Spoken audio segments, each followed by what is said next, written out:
নমস্কার বন্ধুরা, সকলকে শারদীয়ার অনেক অনেক শুভেচ্ছা। দুর্গাপুজো মানে বাঙালির ইমোশন। এটা শুধু পুজো নয়, এ এক আবেগ, এক মিলন মেলা। শৈশবে নতুন জামার আনন্দ, কাশফুলের মাঠ, ঢাকের আওয়াজ সব একসঙ্গে মিশে যায় এই উৎসবে। মা আসেন শুধু রাক্ষস বধ করতে নয়, আসেন মেয়ের মতন বাপের বাড়িতে।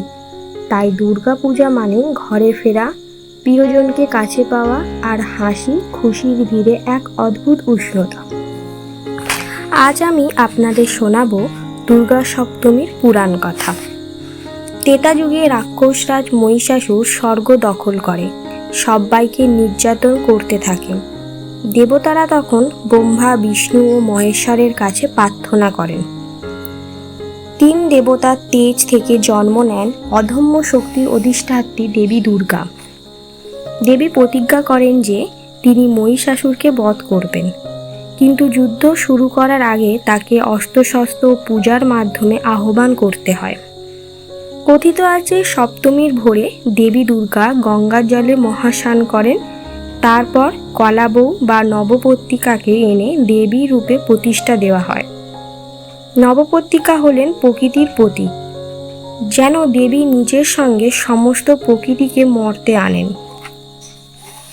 এই দিন থেকেই দেবীর সঙ্গে মহিষাসুরের মহাযুদ্ধ শুরু হয়, যা চলে অষ্টমী ও নবমী পর্যন্ত। অবশেষে বিজয়া দশমীতে মহিষাসুরের বধ হয়। লোকবিশ্বাসে সপ্তমীর দিন দেবী দুর্গা মর্তের ঘরে প্রবেশ করেন। অনেক পুরকাহিনীতে বলা হয় একসময় দেবী এক বাগদি পরিবারের বাড়িতে আশ্রয় নিয়েছিলেন। তাই আজও বিশ্বাস করা হয় সপ্তমীর দিন দেবী প্রতিটি ভক্তের ঘরে আশীর্বাদ নিয়ে প্রবেশ করেন। এই দিনে ঘরে ফোঁটা দেওয়ার প্রথা আছে।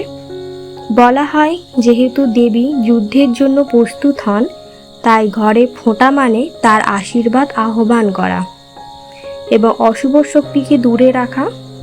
সপ্তমী মানে মা দুর্গার আহ্বান, অশুভ শক্তির বিরুদ্ধে শুভ শক্তির লড়াইয়ের সূচনা। আপনাদের সকলকে জানাই মহাসপ্তমীর প্রীতি শুভেচ্ছা ও অনেক অভিনন্দন। সবাই মন প্রাণ দিয়ে মায়ের পূজা করুন এবং মায়ের আশীর্বাদ গ্রহণ করুন। এবং আমার গল্প শুনতে, আমার পাশে থাকতে অবশ্যই আমার চ্যানেলটি সাবস্ক্রাইব করুন।